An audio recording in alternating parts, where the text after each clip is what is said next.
Oh, there we are. Good afternoon, everyone. I'm such a professional. That's twice.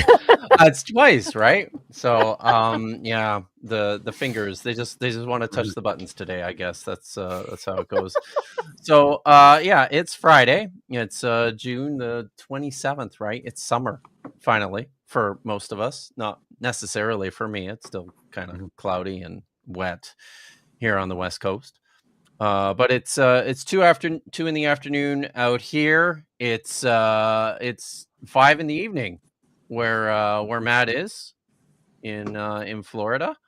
Welcome everyone to my show. I'm Kip Davis. I'm a biblical scholar and a specialist in early Judaism and the Dead Sea Scrolls. I'm joined as always by my producer Vishanti, and we have two very special guests joining us today. Welcome, Geoff Smith and Matthew Goff. It's good to see you. Good to see you too. Likewise. Awesome. So this is the first time Geoff and I have met, but buttons aren't toys. Yes, I'm told that. Some lessons are hard to learn, however. So yeah, Geoff and I haven't met before. This is our first time meeting, but Matthew and I have known each other for a number of years now, just through the guild. He's a terrific Dead Sea Scroll scholar. So we've run into each other quite a bit and interacted and it's a lot of fun. It's a lot of fun. So welcome to my show, you guys. I'll just I'll start with some formal introductions, and then we can kind of get into the topic here. Do you prefer Geoff or Geoffrey? Oh, it's the same question for Matthew or Matt over there. Geoff's good. Okay. Yeah. Geoff is an associate professor and a fellow of the Louise Farmer Boyer Chair in Biblical Studies. He's the director of the Institute for the Study of Antiquity and Christian Origins, and in the Department of Religious Studies at UT Austin. He's authored several books, including Guilt by Association, published by Oxford, Valentinian Christianity, published by University of California Press, and The Secret Gospel of Mark, which was published just a couple of years ago by Yale, which is all about Morton Smith and the discovery of the so-called secret gospel. And you co-authored that too with Brent Landau, right?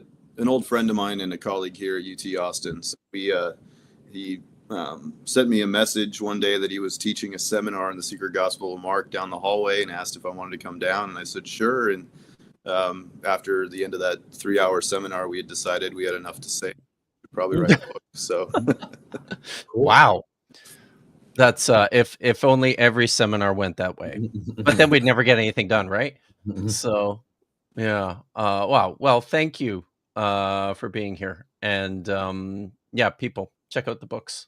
Matthew is a professor of religion and the distinguished research professor in the Religions of Western Antiquity faculty at Florida State University. He's authored a whole bunch of essays and articles and edited collections, and has most recently authored the Apocrypha, a guide by Oxford, just last year. In fact, I think I saw you on my friend's channel, Zach Miller, talking about the book and talking about the Apocrypha just a few months ago.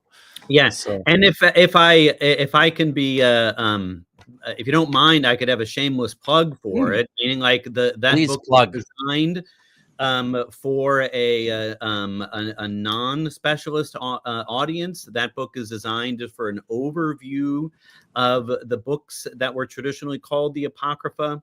So meaning it's not designed for biblical scholars. It's designed for ordinary people. And if you've heard that term before and are kind of Apocrypha curious, I recommend you pick that up. I second that recommendation. So because I haven't read it, but I've read a bunch of Matthew stuff, and it's always really good. So and which is really what we're here for today. But before that, I think there is something that that we need to talk about, and that's this video that I found on Matt's channel from a number of years ago. This is pre-COVID, you said, right? Yeah. So this is kind of amazing. This is one of your classes.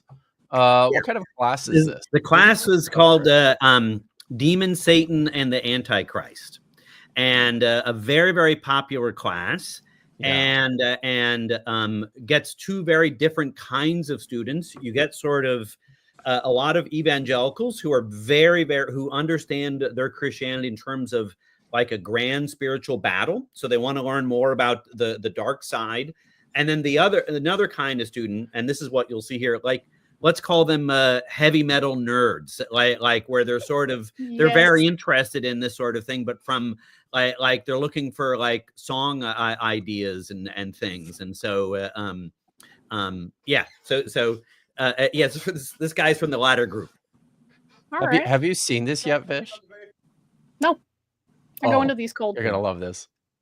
Okay. So it's a little quiet, but mentioned in passing that I sing and play guitar in a heavy metal band, and it was presented. I was asked, or suggested rather, you should write a song about any one of the topics that we cover, and we covered a multitude of them.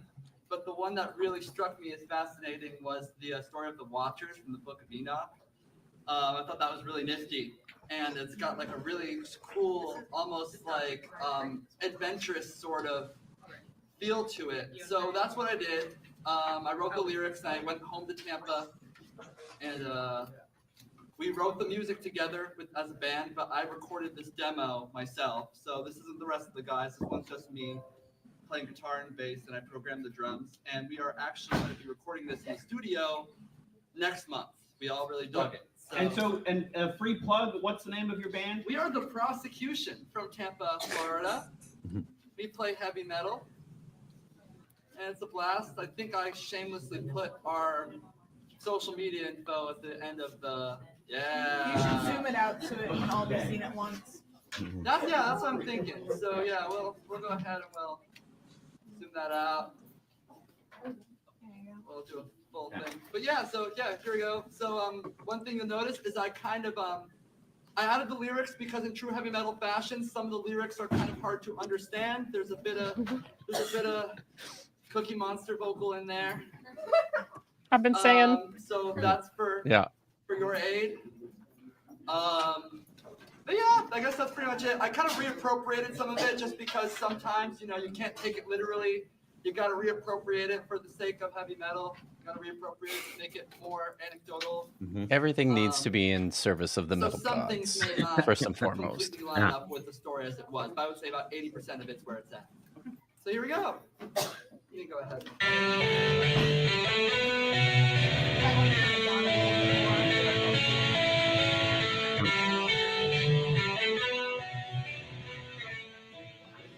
Oh, it got really quiet. Yeah. Guy's the real deal. It's very good.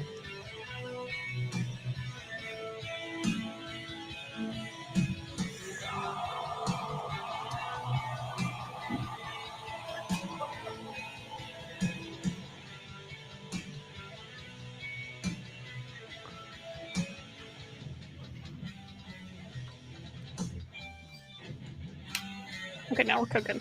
It's pretty good. I respect your take on these things, kid.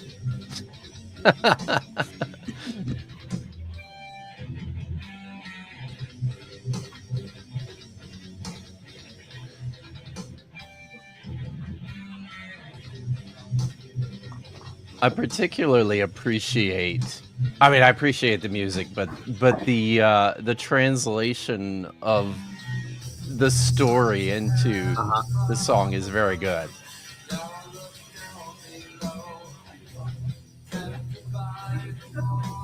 Yeah.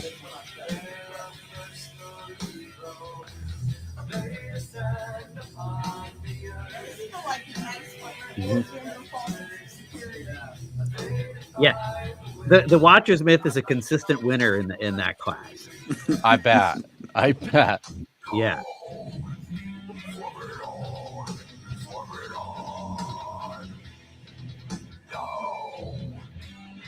And if people are listening or wondering, the book that they're talking about has an expansive account of the flood myth, that angels came down to earth, had sex with women, and the women produced monstrous giants who did all sorts of horrible things like cannibalism, and their horrors led to the flood.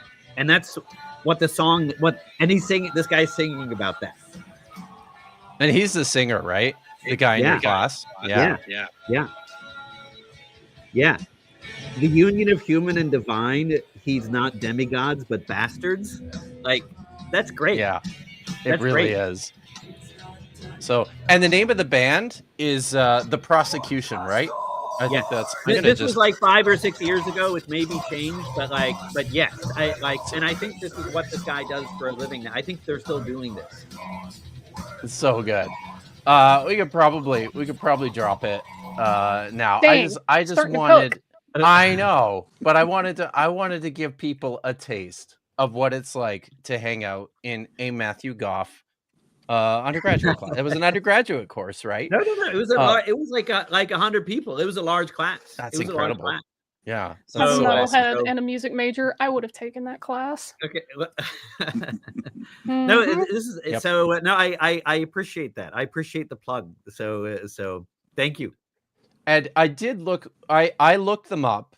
They do still have the Bandcamp page, and they're on Spotify as well. Sadly, I could not find the song.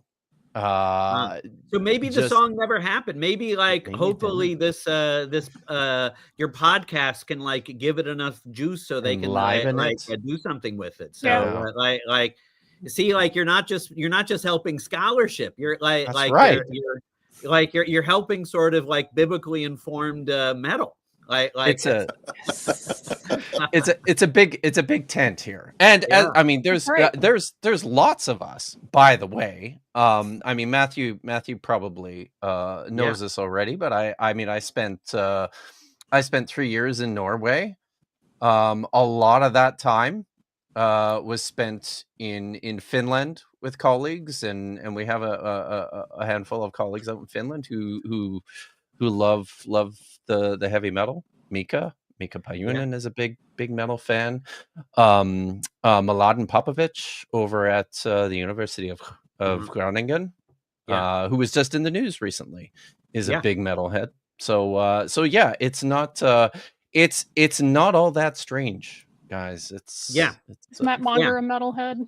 Yeah, the Scandinavian scholars. Not so much.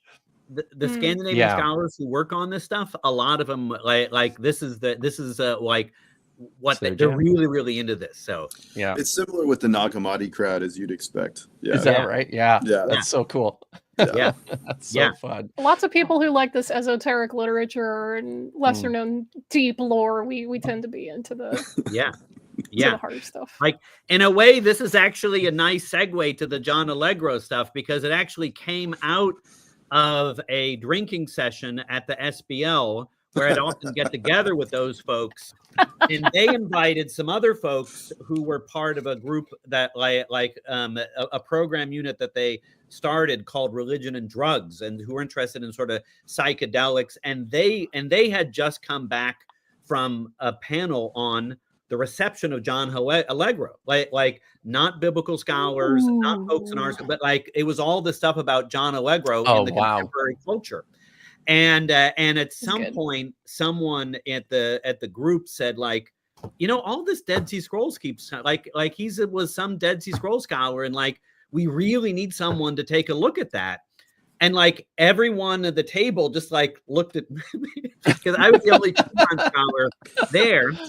And then out of that came a joint session between the two leading organizations that meet once a year, the SBL, Society of Biblical Literature, American Academy of Religion, and we did a joint session, and I was there, and Jeff was there, and a couple other, and it was all devoted to John Allegro, like what he was doing, his his scholarship, and sort of why there's a renewed interest in him, and like in a way, if it wasn't for those Viking Gnostics, those Scandinavians who really are into this heavy metal, they were kind of the secret sauce underneath a lot of this. So oh, and I couldn't agree.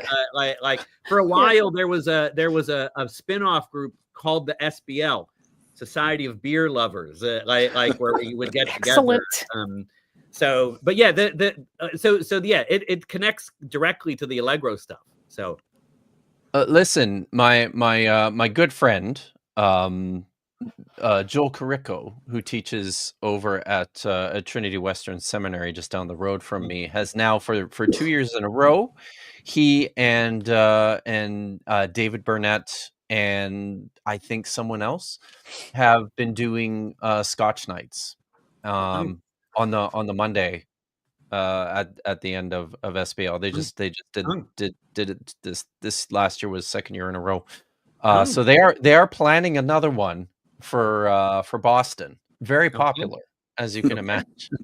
And these guys just bring their personal stash and let everybody drink it, which is generous. But yeah. So and Joel's got some good stuff, but wow, that's very cool. And so that's how the two of you, I guess, Jeff and Matt got connected. We knew each other earlier for some of the same, because some of the it was the same connections as I recall, but as a while ago, I want to say 2014, like we did our first joint session with the group that I ran, Wisdom and Apocalypticism, with, because for me, like an old friend is Dylan Burns, and I've done some of the podcast stuff we do. We're trying to like looking at Dead Sea Scrolls and Nag Hammadi stuff together. And the first joint session we did, I believe you were on there. Like there was some new text that you had just discovered or published, as I recall, and like some Apocryphon of James. I'm not sure the chronology of all this, but yeah, we me and my colleague Brent did discover the lost Greek original of the first Apocalypse of James. Oh wow. And that was, oh my god, that's cool. Yeah, cool. We were at Oxford. I've been going to Oxford for about 15, 16 years now, working on, looking for papyri, ancient papyrus fragments that could be historically interesting, and then trying to publish them. And we got access to this cabinet of unidentified Jewish and Christian literary fragments. So these are works of literature, not documents or private letters or, tax receipts or something like that. One kind of caught my eye, and I saw a mountain called Golgua, and I thought, okay, I think I know where that's going. And after several days, maybe even a few weeks, I was able to make the identification that it is the Nag Hammadi first Apocalypse of James, but it's the Greek that we didn't have. And so, yeah, it's a lot of the work I do is trying to find these manuscripts. And because of my work on Nag Hammadi and my love for Dylan Burns, Matt and I have crossed paths quite a bit over the years. Yeah. And let me add, Jeff arranged a conference like about a month. Was it a month ago? 6 weeks ago? Yeah. Like on it very much fits with this Allegro stuff. The title was "Altered States of Consciousness in Judaism and Christianity." Study of Judaism and Christianity, and something like that. Yeah. So, but it was a lot of fun. Extremely interested. And I really like it's a great institute that he runs, and that so and some of the same people from that Allegro session we did like were there, and it was a lot of fun. It was a lot of fun. Yeah, I'm glad you're able to make it, Matthew. So is there? You did that out in Austin? Yeah. Nice. Is there going to be a volume, or is there already a volume? There probably will be a special issue of a journal, and I need to email Matt. Okay. Yeah. I was gonna say I really want to get my eyeballs on that altered states of consciousness. Oh, there was put it quite in a my range. put it in my eyeballs. Yeah, there was quite a range of material. So I gave a paper on doing biblical studies in what's called the Underground Press Syndicate, which are all these independent papers that were published in the 60s and early 70s that were, pro-cannabis. Wow, that's cool. And the most famous paper from this syndicate ended up being High Times, which was like the one that survived. So I looked at biblical studies as a discipline being done in those papers. We had Matthew's wonderful paper on Allegro. We had a paper on cannabis as a hermeneutic in Rasta community. So it was quite a range. Yeah. Wow. It was a lot of fun. Wow. And a lot of that's really before impressive. they found the Telrod site, right? What is the so the Telrod, there's like this old Israelite ritual site that they uncovered. Yeah. And they found, cannabis residue. And we're like, maybe there was a little more of this happening that we weren't aware of. And I'm sure that the High Times folks were pretty stoked about that. Yeah, this all predates that, but yeah, I guess that's the confirmation of this, all of this stuff. Yeah. Wow. Excellent. Wow. Hey, can you Vish, maybe can you get the Rogan video ready and we can kind of set this up, because Matt and I connected at the Enoch seminar in San Diego at SBO, the Enoch seminar reception. And that's when you told me that that you had written this paper. And this is not the one that you is this the one that you gave? This is a different one than the one you gave. No, it's the same. Oh, it's the same one. Okay. I did a shorter version for Jeff's conference, but it's the paper that'll be in the theme issue that will eventually come out from the thing that Jeff, myself, and a couple other people did in a journal called Religions. Okay. The title of the paper is Odd Conspiracies, John Allegro, Sacred Mushrooms, and the Dead Sea Scrolls. And I think we'll just, because you start the paper with a quotation, a citation, I guess, a clip from the Joe Rogan podcast from a couple of years ago, which I think is particularly pertinent and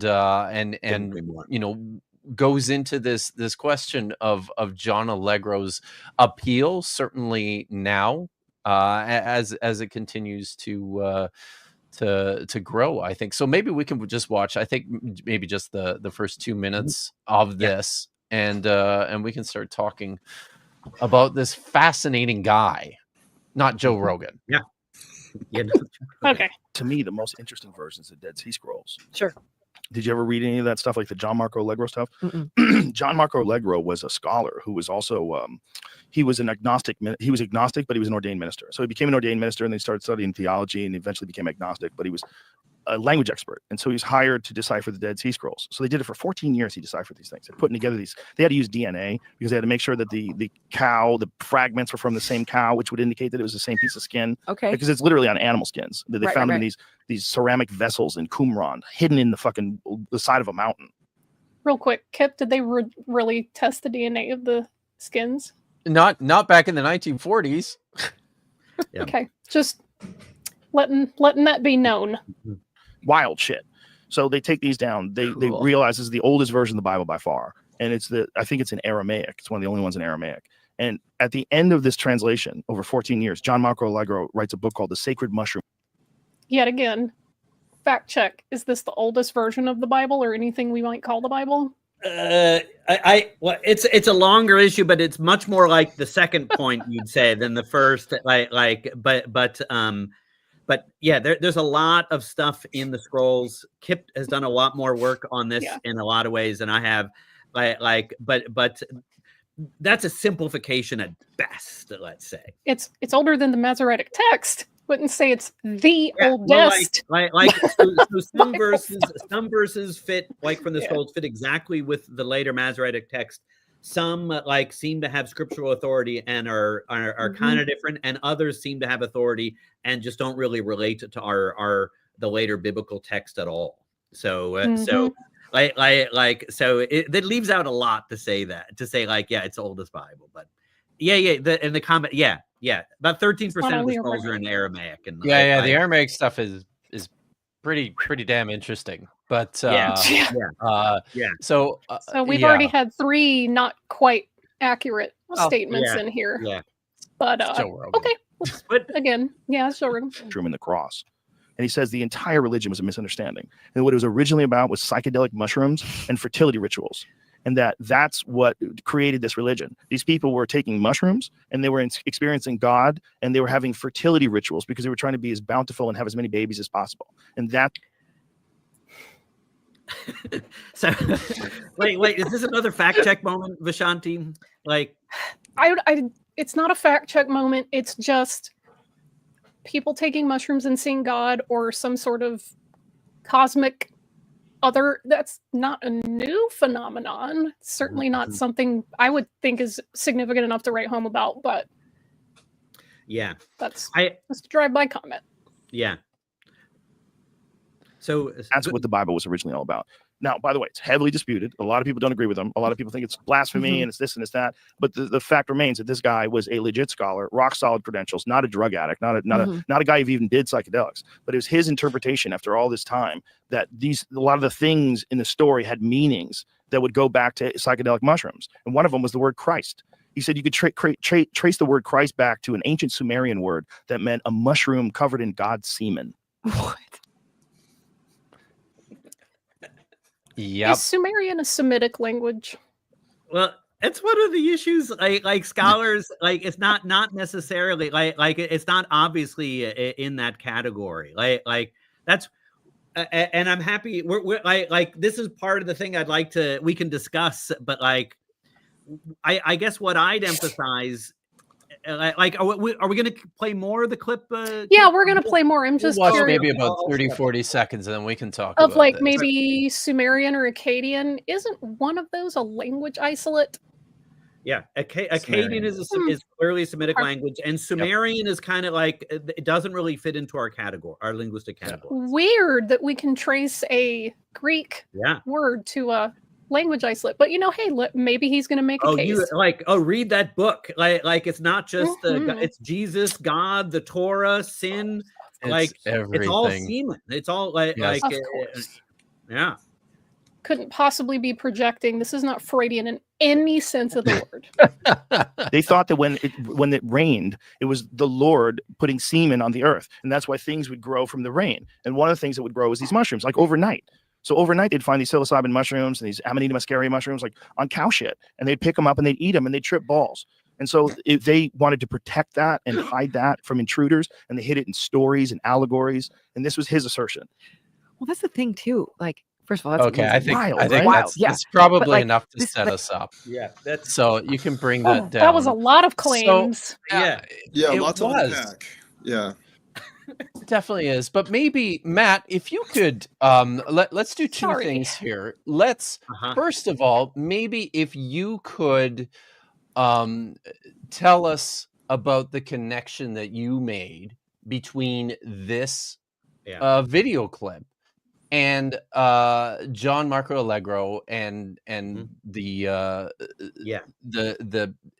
I guess his popularity today, and then let's talk about who this guy was. Yeah. So and just before you go, I'll say this quickly.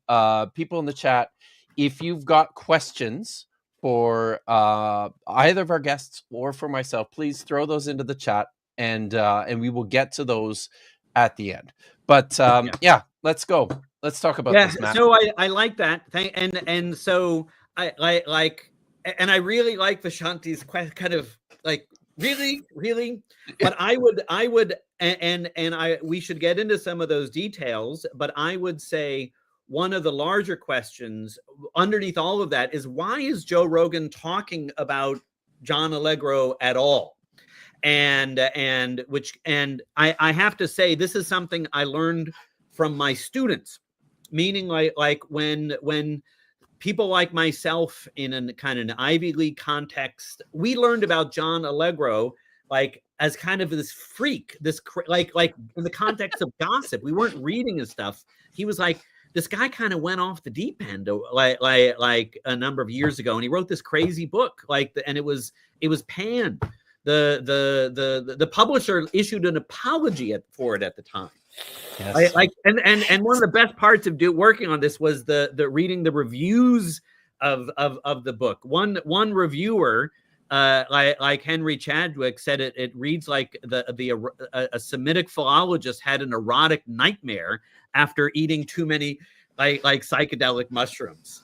So meaning like this isn't something. This is like this. The whole thing is ridiculous.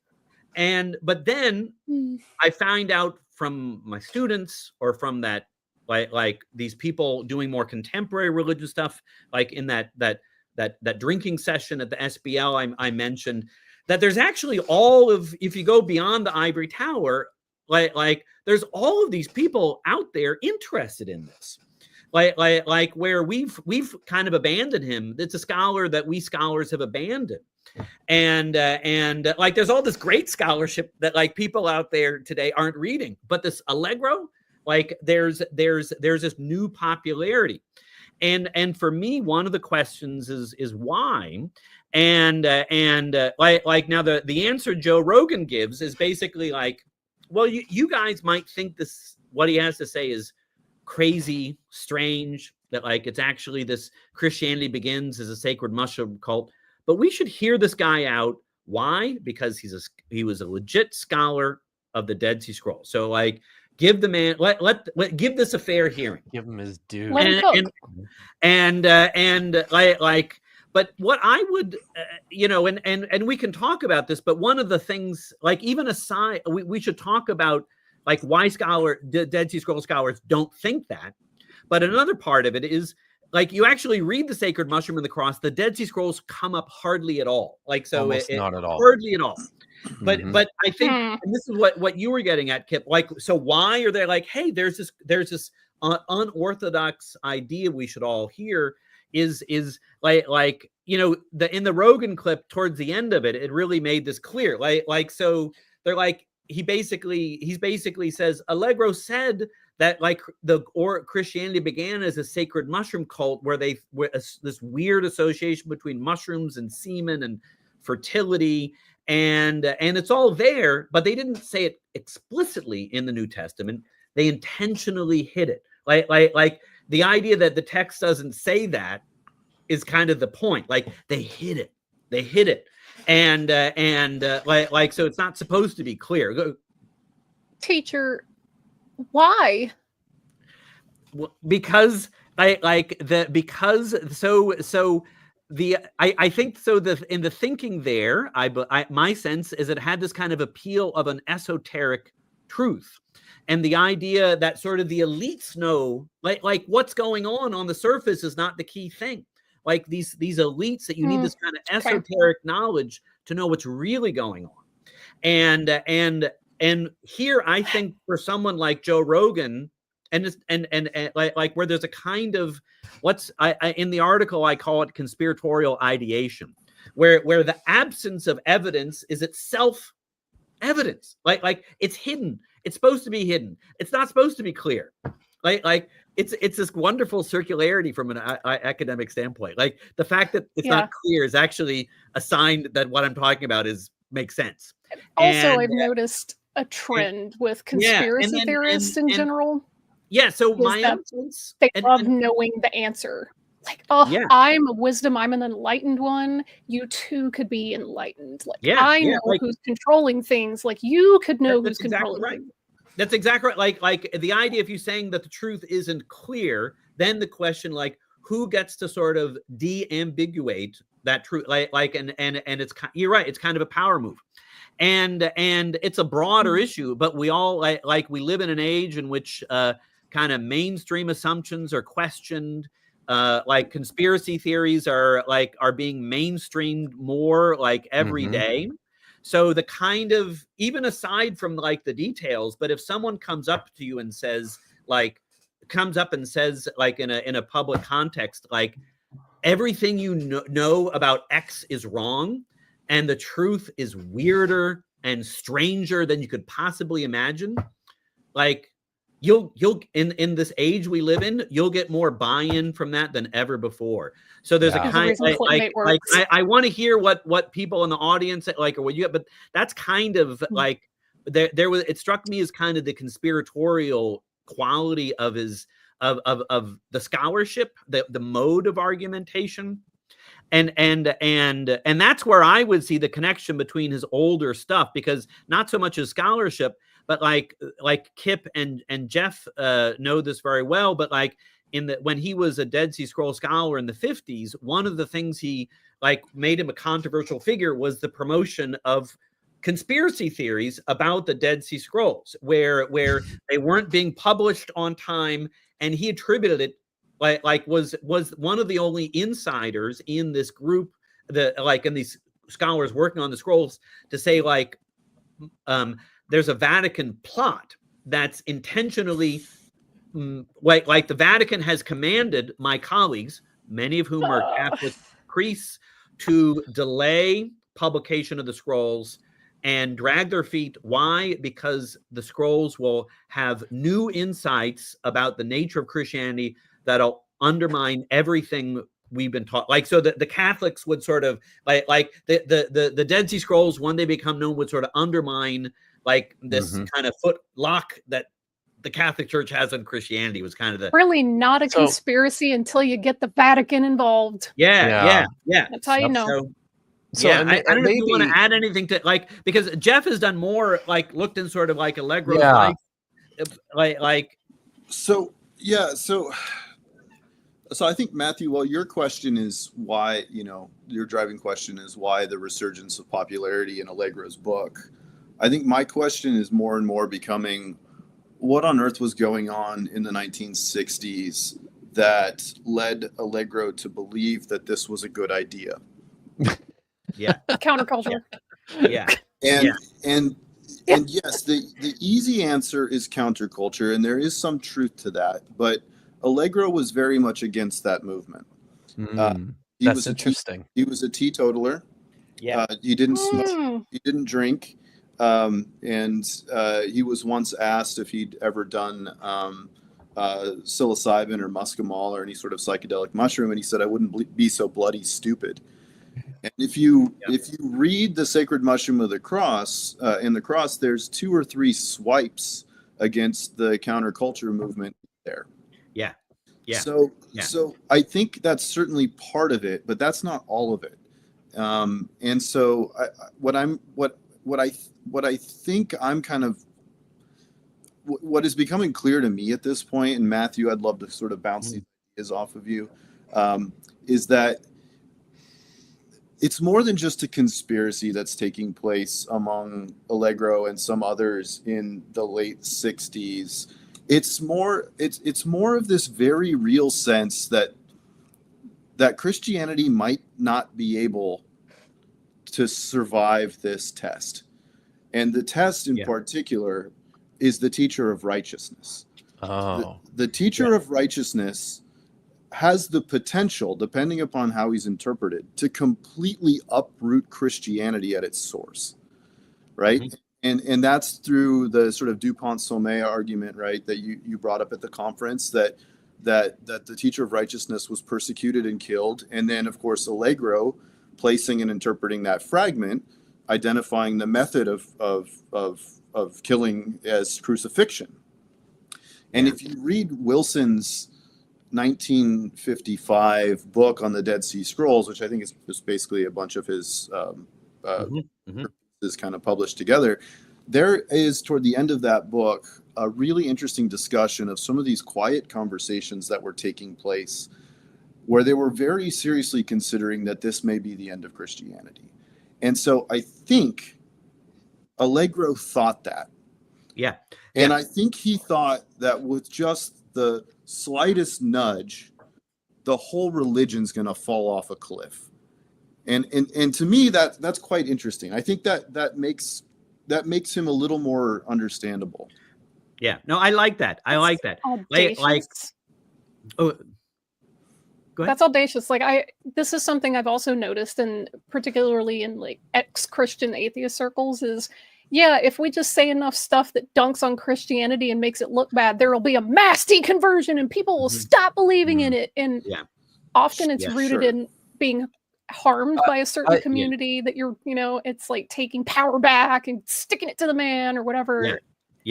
I like I said in the chat, I legitimately thought that Allegro wrote this whole spiel after he had like taken some mushrooms and tripped his balls off and like, okay, I understand it now. And now you're telling us like, no, he was straight edge actually. Like, Jeff is right. He was not a kind of a Tim O'Leary type. Like it's amazing. He was doing all this stuff like in the late 60s and early 70s, but like he was not a Timothy O'Leary type. He was not trying to sort of mainstream a kind of like underground drug culture. But like, I guess when I say the reception of John Allegro, I'm really sort of like, why are there new people? Like, why is there pop people today like really, really interested? And the question of what Allegro's own project, in my mind, is a little different. And I think you're right. Like, meaning he very much understood himself as like a kind of truth claims in a sense. Like this is not a theory. And one of the things which I think really, so one point I'd emphasize is, and Jeff knows this stuff better than I do, but the book Allegro wrote after this was called The End of a Road, where he imagines that like after the revelations, the mic drop moment of the sacred mushroom and the cross, that Christianity would collapse. And then the end of the road kind of imagines like, what do we do in our culture, like without Christianity, like guiding people, like a kind of like atheist sort of reawakening of like modern culture. And so there was this kind of sense that like what would life be without Christianity? Mm-hmm. That was a big part for him. And I think you're right. The scrolls, like we're so many, like I see this in my students where so many people today are interested in the scrolls because like it affirms in their mind, it affirms what they know. Like we actually have ancient texts that like talk about, it's like Abraham and Noah and like all the stuff in the Bible, and it's actual ancient texts. So a lot of people take my Dead Sea Scrolls classes because they've been told in their churches that the scrolls affirm like the antiquity of the Bible exactly in the way they have it. But I think you're right. Like there was this understanding, like Dupont-Sommer, like for him, it was very much a kind of Christianizing scholarship, right? Like the teacher of righteousness, the leader in the Dead Sea Scrolls, shows that the phenomenon of Jesus was following an older historical pattern. Like it verifies the historicity of the New Testament, like core story. And that Allegro took that Dupont-Sommer and sort of flipped it, like with sort of an atheist epiphany. Like this is a real messianic movement. Like we found it in the desert. It's these ancient texts, but like the New Testament, that was just later stories. And so meaning like, I think one of the things the scrolls taught him was, you're right, like, is that the Christianity in the New Testament, as we talk about it, was just, it's like a Da Vinci Code kind of thing. It's all a lie. It's all a lie. And the Dead Sea Scrolls, that's the truth. Yeah. So, and just a really quick point here is that even though the scrolls don't come up much in the Sacred Mushroom and the Cross, that book could not have been written without the scrolls and Allegro's work on them. They are what makes that book possible because of his teacher of righteousness controversy. It is not a shift in my eyes in the materials that Allegro is working on. It's the logical sort of outgrowth of the work he'd already done on the scrolls. So maybe that's a place that we can kind of go here, because one of the things that I, as someone who's read a good deal of Allegro's own correspondences with Roland DeVoe and with Strugnall and with Cross and other members of that editorial team, my impression has always been, and I think I hear Jeff kind of confirming this too, in terms of the way that he got to this place where he did. Is my impression has always been that this was very personal for John Allegro. Yeah. I think there's this pattern. I mean, when you read enough of his letters, he's always upset. There's 2 or 3 things that he returns to time and time and time again. He doesn't make enough money. He's always upset at someone for not paying him enough of what he thinks he's worth. Yep. And he's always convinced that, and I think there's something deep and seated in here too. When you read some of his earlier correspondences with his wife, that he feels like he was hard done by or robbed of something through all those years he committed to, the ministry, I guess, before he started. He's got this jaded view of religion, and I wondered if we could talk a little bit about that in the context of who John Marco Allegro was. Who was this guy? Yeah, it's like the meme. Men would rather write an entire treatise to try to overturn Christianity than go to therapy. Yes, 100%. It's that. Yeah. So I don't know if you guys, where you guys want to go with that, but I think it's useful to think about and talk about who this guy was in getting to this place. Okay, so there's so much here. Let's start with the money thing. I sat down and talked to his daughter for a couple hours in Manchester. It was about a year ago. That would be that's a phenomenal book. Very, very, very good book. Yeah, it's very good. So I met with Judy about a year ago, and I asked the question about money because I had heard some rumors about Allegro too that turned out not to be true. That were basically kind of built around this idea that it was only money that motivated him, and the sense that I got is that in the early years, yes, I think in the 50s, every time he'd take a photo, it would stress his wife out even more because it would cost money to develop that film. They'd have to buy more film. Like, he was really living on a razor's edge. That's part of the reason why I think he sort of cherished this photo collection so much and went after people when they published them without permission or when he thought they did that. But that kind of shifted in the later 50s. And then in the 60s, that wasn't as much of a pressing concern at that point. That's what his daughter told me.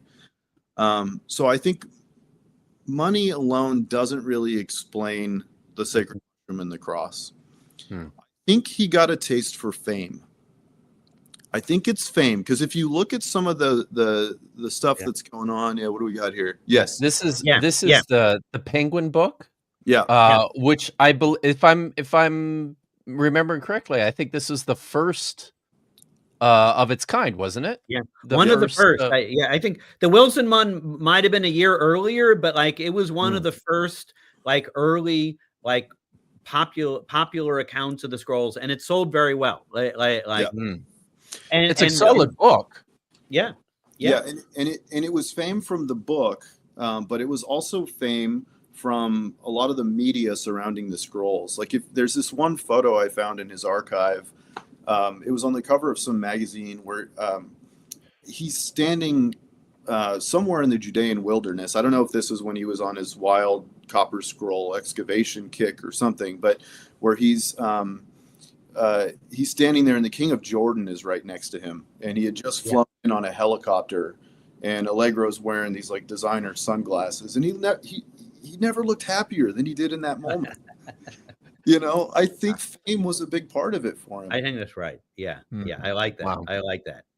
And that book that you showed, Kip, showed that he had a talent for reaching a broader audience. And I would in the radio talks too. And he was doing a lot of that and getting in trouble for some of that, saying things that other scholars thought was were ridiculous.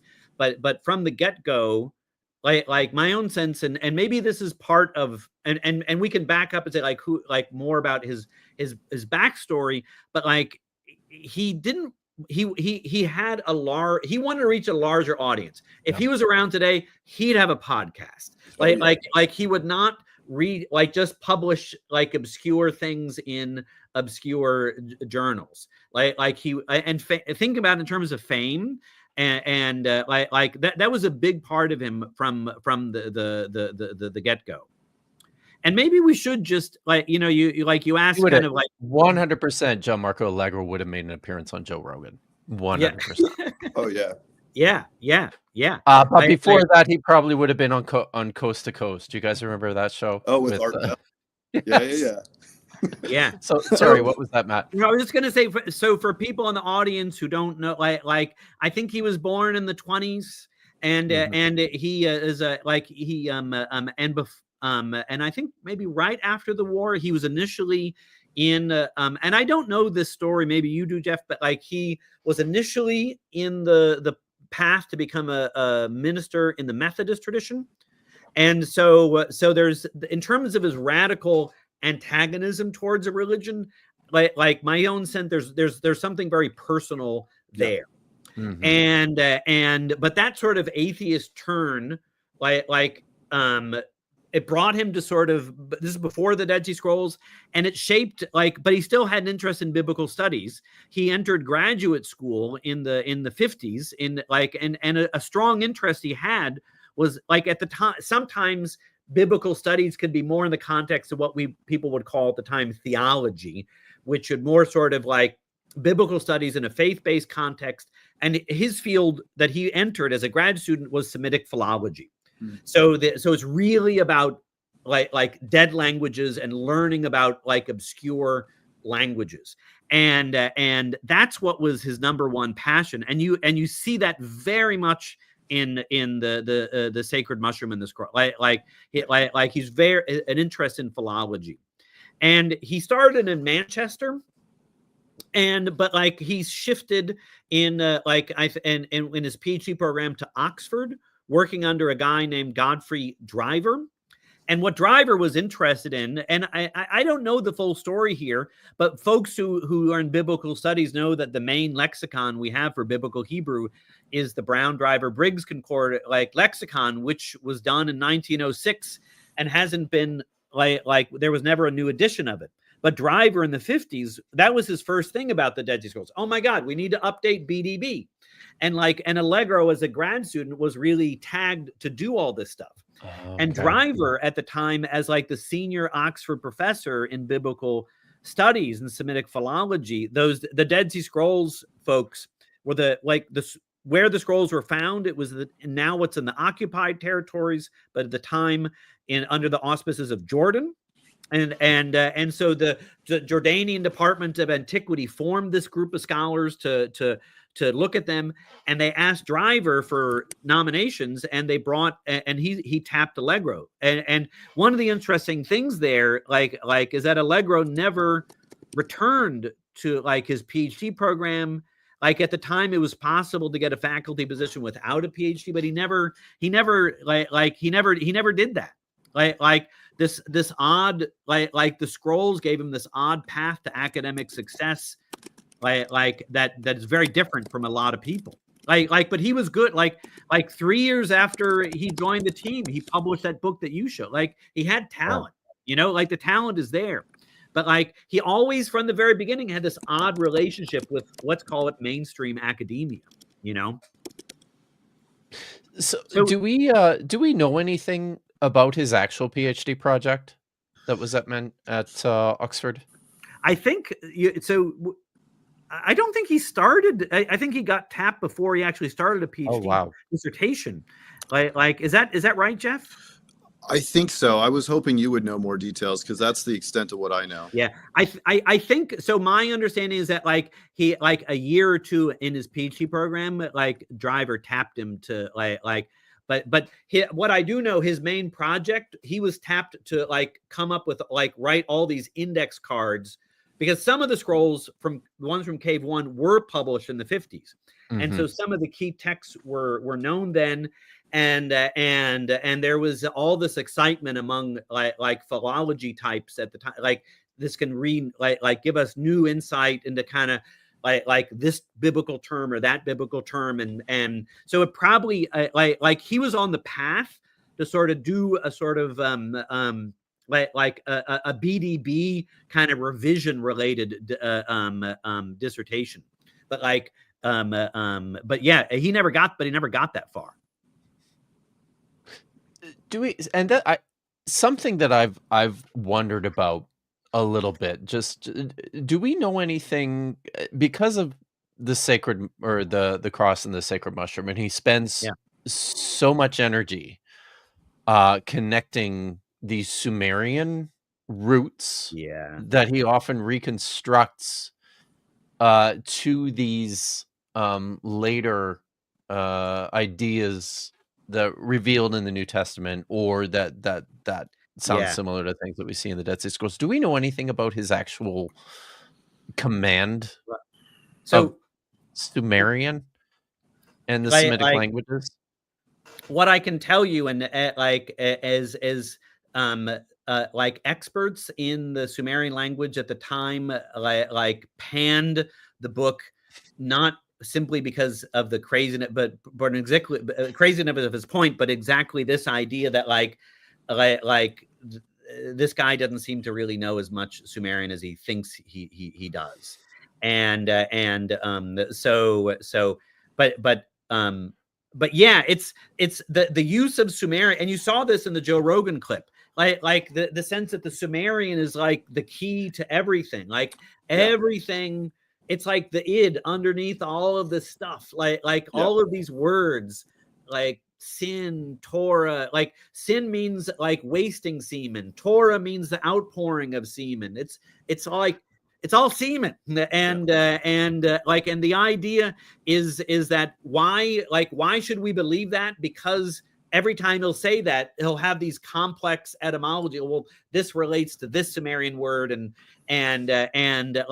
his evidence for all of this is Sumerian. And I really like that question that Vishanti asked at the beginning, like what's going on with the Joe Rogan, like what's going on there?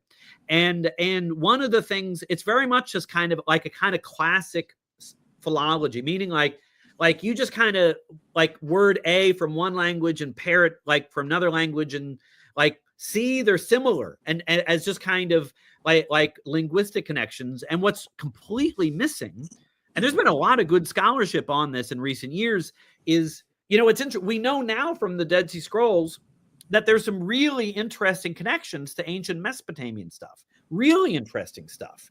And like one of the Dead Sea Scrolls talks about Gilgamesh as the name for one of those giants that my student in that heavy metal class was thinking about. Like so they knew stuff about like the ancient Mesopotamian stuff, and Aramaic like was a conduit for Aramaic was an ancient Mesopotamian language. But what's utterly missing is any type of like issues of transmission. Like, how did this, like, even if we presume for argument that like virtually every word in Sumerian refers to semen, like how did they know? Like, and the answer, like even in ancient Mesopotamia, like Sumerian was a dead language only known by like kept alive by a small group of of scholars who would connect it to various words in their language. Yeah. And so issues of transmission, which are really, really important. Like, so, and he never gets into that at all. And so even, you know, it's just the philology just collapses. I think when you kind of try to think about how this would all work. I don't know if you want to add anything to that, Jeff, but I'm pretty critical on that point. Yeah. So this, I mean, Sumerian is obviously key for understanding Allegro. So Sumerian, if I understand it, was deciphered by sort of these sort of multilingual texts. You know, Akkadian came first, and then eventually Sumerian was deciphered in beginning in the 19th century, but it wasn't until the first few decades of the 20th century when grammars and lexica were actually available. Yeah. Yeah. And so Allegro was one generation removed from access to an entirely new corner of the ancient Near Eastern world. Yeah. And so what you get in Allegro's writings is this real sense that he's living in this sort of ancient Near Eastern age of Aquarius, where there's going to be these sort of unprecedented new meanings and interpretations that are made possible because we can now read Sumerian. And that's particularly the case with Sumerian because, and I don't know if this is true or not, Matthew and Kip, you can help me on this, but Allegro certainly believed that Sumerian was so ancient that it actually unites Indo-European languages and Semitic languages. And what he says in his books is that all of a sudden, as if overnight, the ancient world collapses, meaning like it becomes one thing where Zeus and Yahweh can be talked about in the same sentence. Yeah. Yeah. This is also very popular right now too, right? Is these pursuits of this grand unifying theory of religion and texts and languages and stories that all kind of get access through in particular things like Fraser's the Golden Bough, and you talked about this, Matthew, in your article. So I don't. We could talk a little bit about that now. I'd like to also because Matt told me, Jeff, that you've spent some time digging around at Manchester. I'm a Manchester alum. Oh, cool. And I have a particular I studied with George. You didn't know that? I knew you were tight with him, but I didn't know you studied there. I didn't know that. I don't know. If the only reason George likes me is because I'm a student. So it's otherwise, he probably wouldn't give me the time of day. But I kind of grew up. In fact, the very first book review I wrote was for Judith's. Oh, cool. Was for Judith's book, because George told me to write it. But there's he was curating the archive of Allegro's photographs, which are really, really important. And I just kind of grew up in this world. I felt like I used to walk past the building of the technical institute where the copper scroll was cut open every day, right? And in George's office, because he hosted a copper scroll conference at Manchester in, I want to say like the 1990s. Do you know if that's right, Matt? Yeah, that sounds right. Yeah, I think that's right. And one of the things George did was he had the school commissioned a replica of the copper scroll as it was found in situ, so still rolled up and intact, and it was just sitting in his office, right, with all sorts of things that were sitting in George's office. So every time I'd go for a supervisory session, I'd get to see this thing and play around with it, as one does. So I have this close connection I've always felt to the Allegro story, and in particular to his time in Manchester. And it is kind of a fascinating thing, especially since you spent some time there recently, Jeff. I wonder if you could talk a little bit. He was appointed as he received an appointment at Manchester I think in part because of the work that he was doing on the scrolls. Right? Yeah. Maybe talk to us a little bit about his time there as an instructor. So to be honest, the bulk. So I just got back from Manchester last week, actually, but I'm working on their Coptic collection. So I'm through all their Coptic manuscripts. So it's like every other trip I go there, I do a little more Allegro digging. But the material that I've primarily gone through in the Rylands are the notes that Allegro left behind while he was writing The Sacred Mushroom on the Cross. Oh, wow. So I did take a look at his faculty file in the university, and I have. Oh boy. Wow. Two takeaways. One is that he was in trouble all of the time. He was constantly getting into fights with people. The higher ups were getting involved, but then nobody really wanted to directly deal with him. The second thing I found is that there was in the 60s, late 50s, early 60s at least, there started to be this, I guess you might call like an interest in the work Allegro had done on the scrolls that comes from a sort of non-traditional perspective. And so one of the things I found in his faculty file, who the hell knows why they decided to retain this, was somebody wrote in Thank God they did. And said, I know you're struggling to interpret this particular phrase. I don't remember if it was Hebrew or Aramaic, but I've received this message, and here is 8 pages of automatic writing, which brilliant. should make this a little more clear for you. Wow. Wow. And it's just scribbles. It's just scribbles. It was literally gibberish. The language of angels. Actual automatic writing. Yeah. Wow. Wow. Not speaking in tongues, writing in tongues. In the John Rylands University Library Archives. Wow. That's great. That's incredible. That one's actually in the university archives, but in the Rylands, I came across 400 pages of notes on different varieties of mushrooms.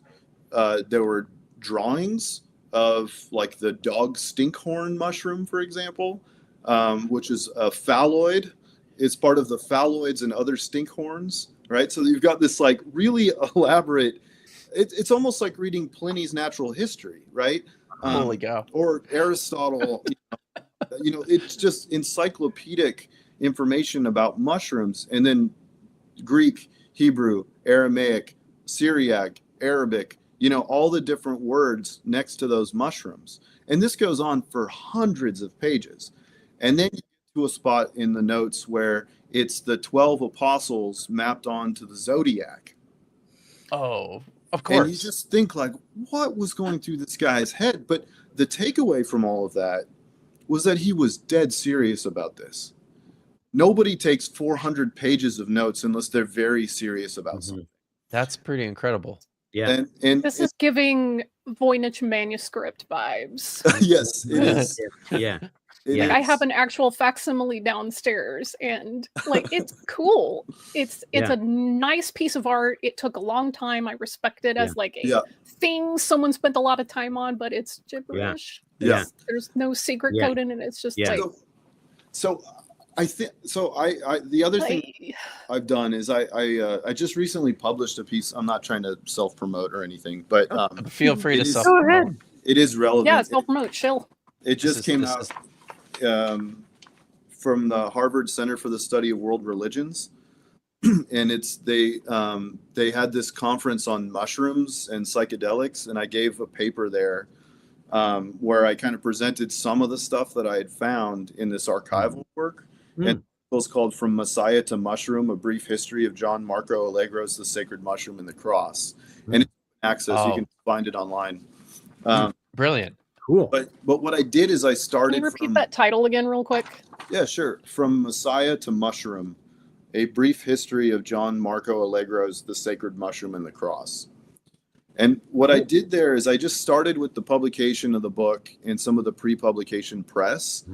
And then I worked back in time as far as I could to try and figure out what evolution in his thinking had taken place in the years leading up to the Sacred Mushroom and the Cross. And, I found a lot of really interesting things. And I'd say I've just kind of started my research on this, but I found that he had actually written the book years before he published it.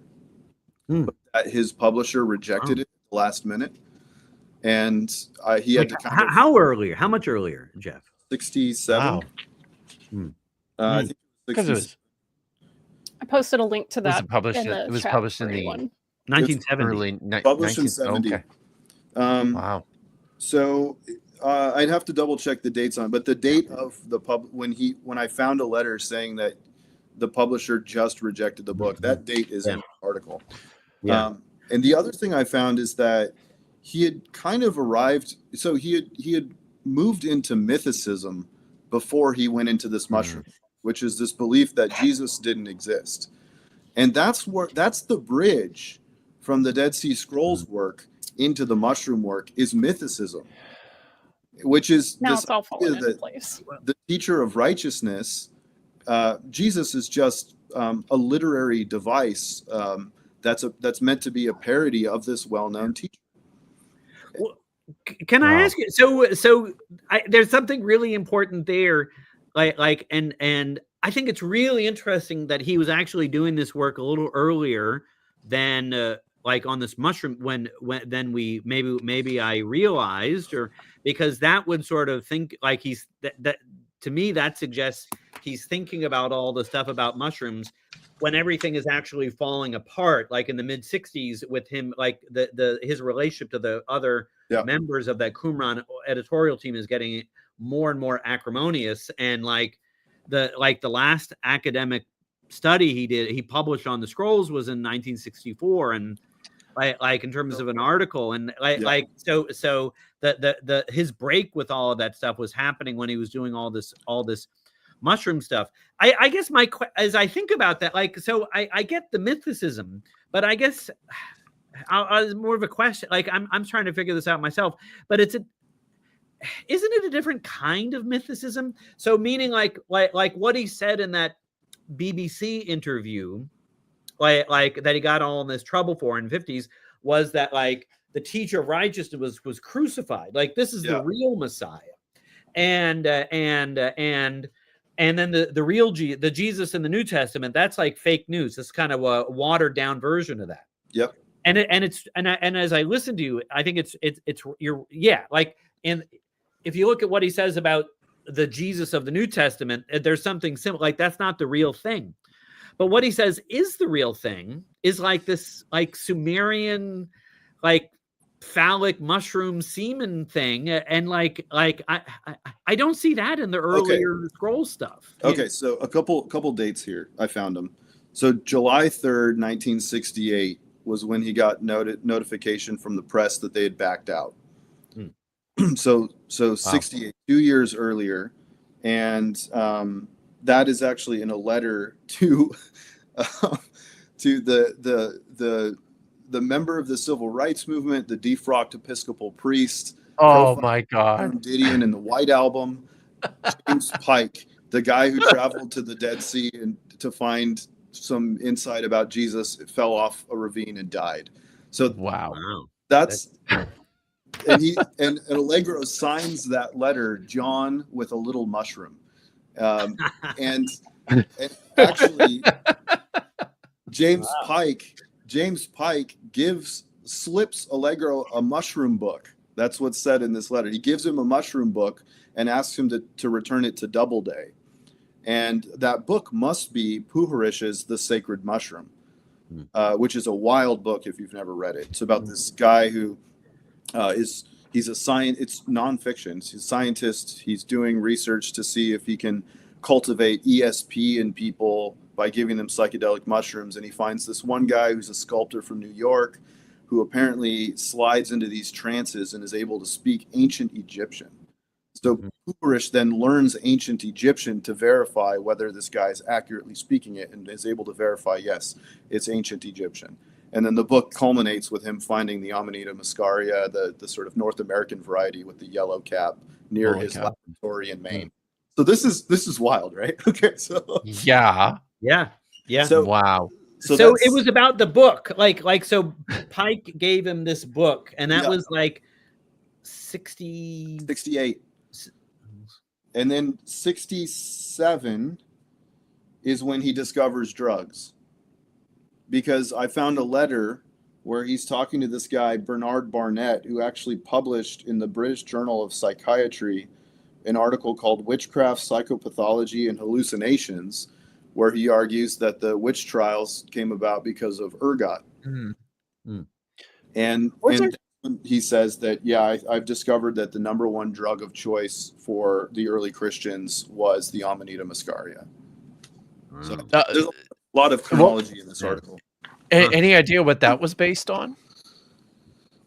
The mushroom? The connection of the mushroom to early Christianity. I think he says in that letter that I think it's etymology. It's linguistic. It's an etymological argument. He says basically he's got the evidence for a couple names, but the others are coming very slowly. Got it. So was Allegro kind of one of the first to start exploring this question of the connection between psychedelics and drug use and early Christianity in particular, or was there some work on that before that already? Okay. So the major book or the major breakthrough in that is 1955, I think, which is Gordon Wasson. Oh, okay. And we're kind of building a trajectory that kind of goes back through Aldous Huxley and then goes through some of the theory stuff. But really, really, Gordon Wasson is the guy who basically discovers. I think it was the Amanita muscaria, or maybe it was psilocybin. I can't remember if it's a psilocybin mushroom or a muscovol mushroom, or maybe both. Yeah, I think it was the muscaria, like where he said it was he equated it with the soma in the Rig Veda. Exactly. So that's where I was going. So basically, the idea is that there's this mysterious substance that's eaten in the Vedas, and nowadays who knows what it is, ephedra or something, but he thought it was a psychedelic mushroom, and sort of that starts this quest, as I understand it, to kind of place psychedelics at the heart of these sort of major religious and scriptural traditions. And is he basing that just on the text and his vibes, or does he have access to like human remains that were tested and they found residue or? So he's basing it on two things. One, he's a wealthy New York banker who marries a Russian woman, and anyone who's married to a Russian woman knows that they have encyclopedic knowledge of mushrooms, and so together they had sort of cultivated this passion for mushroom foraging, and then on top of that, they traveled to Mexico together, and they experienced these sort of mushroom Eucharist rituals together, which they detail in the not only in the 1955 or whatever Time Life photo essay, but also in this much larger book called it's got a terrible title, like Russia and Mushrooms, and it's 2 volumes, and if you read through there, it's this elaborate sort of firsthand account of taking psychedelic mushrooms in a Eucharistic / indigenous context in Mexico. Yeah. So you like so you on the one hand you have, like, before Allegro, like some scholars trying to show that like psychedelics were part of what was kind of is a part of the religious experience that produced a lot of like some of these texts we have, like, and some people have read some of this stuff, and like they conclude like some of these like it's accounts of people having these strange visions, and some people are like there must have been something like trippy involved for this.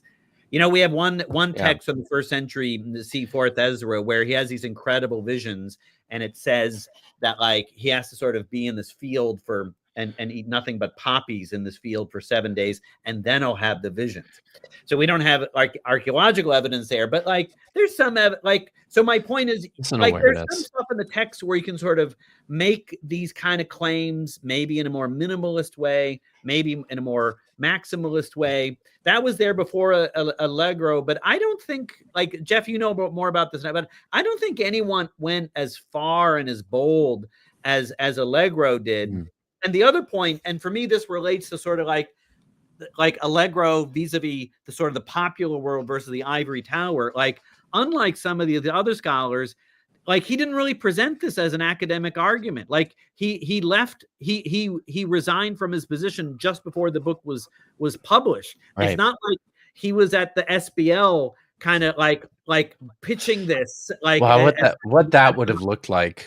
Yeah, he wasn't trying to convince his peers to like to believe this stuff. Yeah. It was kind of like in my mind, Right. it was like a mic drop moment. Like this is it, and like I'm going like, and he left the field. Yeah. And for me, it really fits the side. Like he was interested in.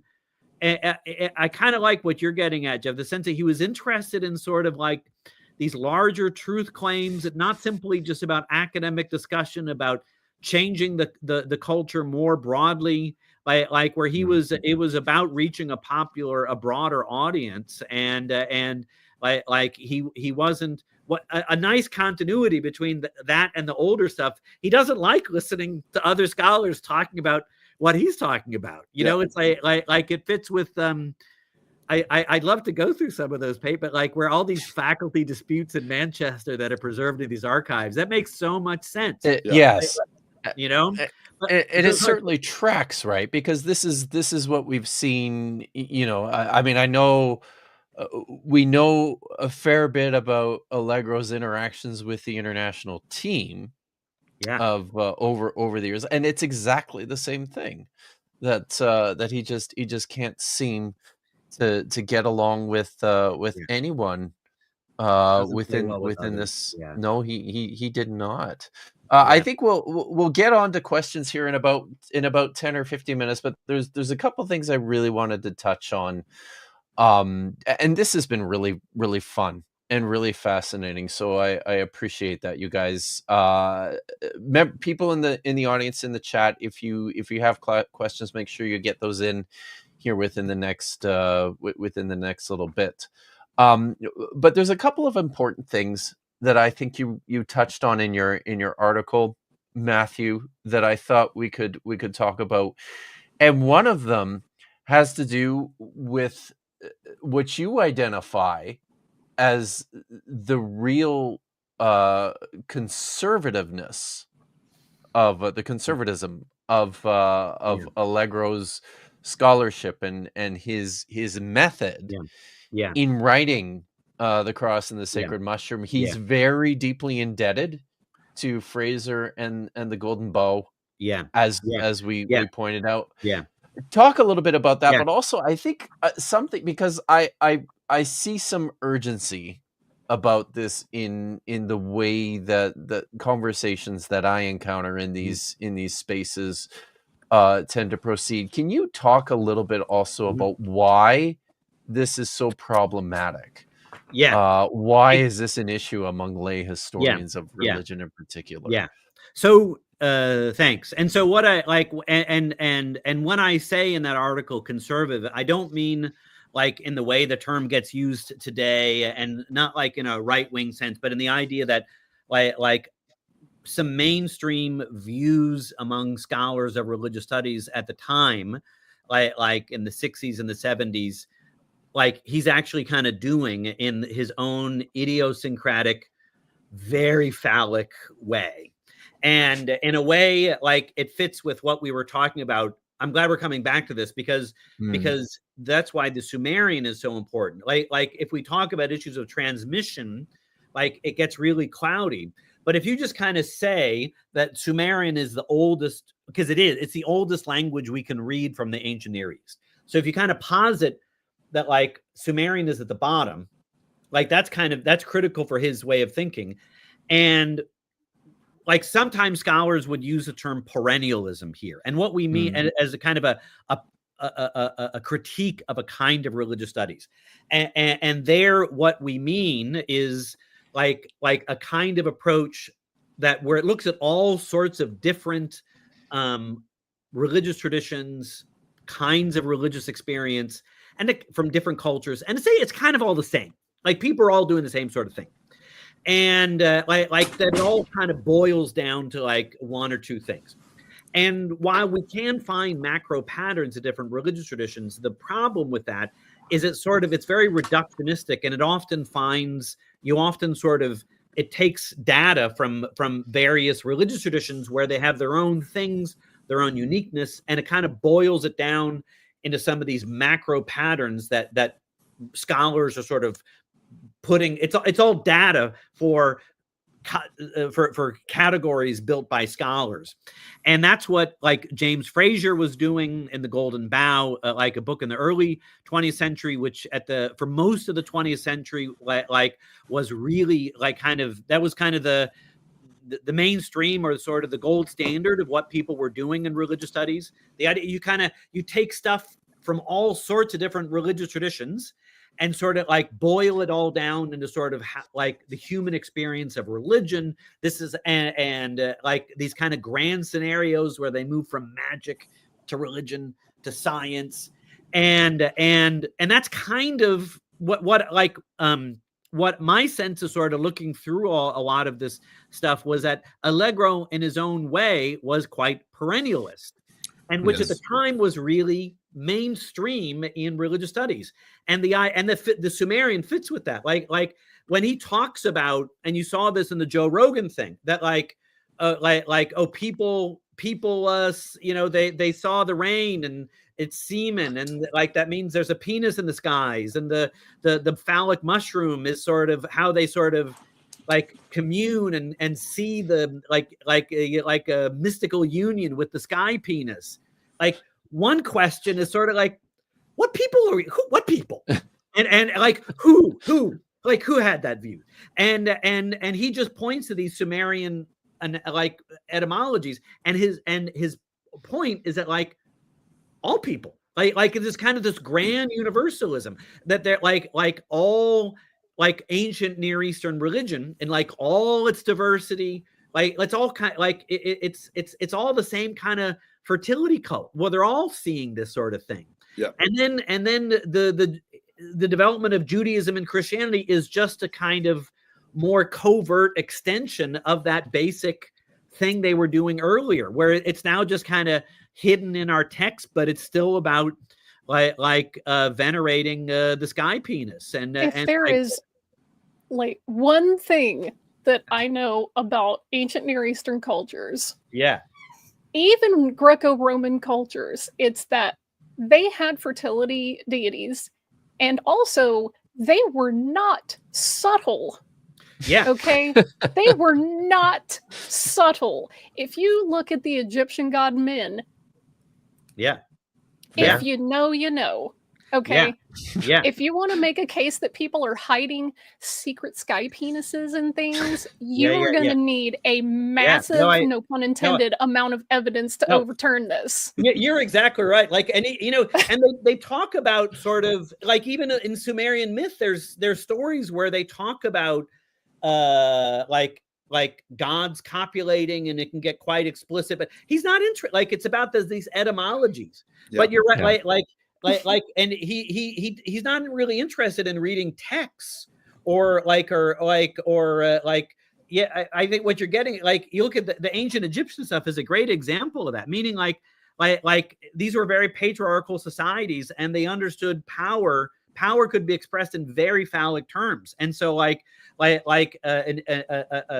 figure with an erect penis, sometimes like a comically large one, they would use it had this kind of apotropaic potency, like they were not afraid of like depicting this. So I like your point. Like they weren't hiding like how they were talking about like the phallus and we find so much pornographic art at places that like were destroyed by volcanoes, like Pompeii. The more stuff we uncover, it almost seems like humans are horny a lot.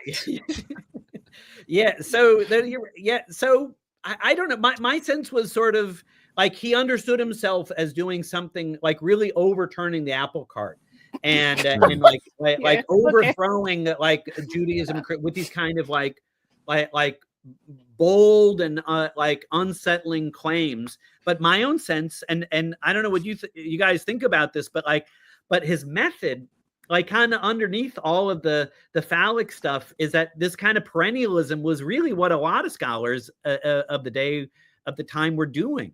So that's kind of what I mean when like where like as a Christian could be offended by saying the truth of all this stuff is so phallic, but like a scholar of religious studies could be offended by like these are kind of approaches that got dumped like a generation ago. Yeah. I don't know. What's your take on that, Jeff? Yeah, I mean, I think you're absolutely right. Like he was very traditional and very perennial. There was in some of his papers I looked through, there were a lot of like book proposals that weren't accepted. Like this was after he left his position at Manchester and moved to the Isle of Man and was trying to be a writer. And a lot of them were about like, you know, Neanderthals or like, you know, human history in the last 20,000 years. And then he had some like screenplays and, you know, a lot of them were these sort of like, you know, just kind of, they felt dated even for the time. And I kind of felt bad reading through them. They kept getting kicked back by publishers. Wow.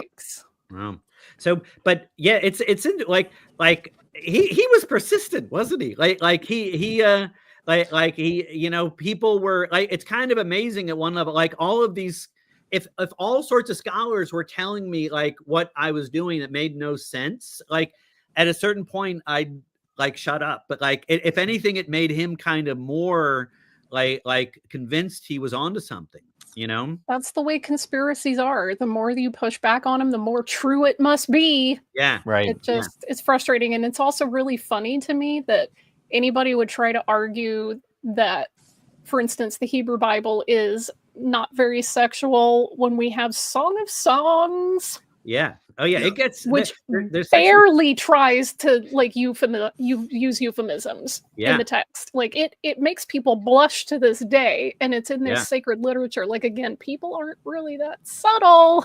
So you're right. He had a really strange method, you know, where he thought he could use.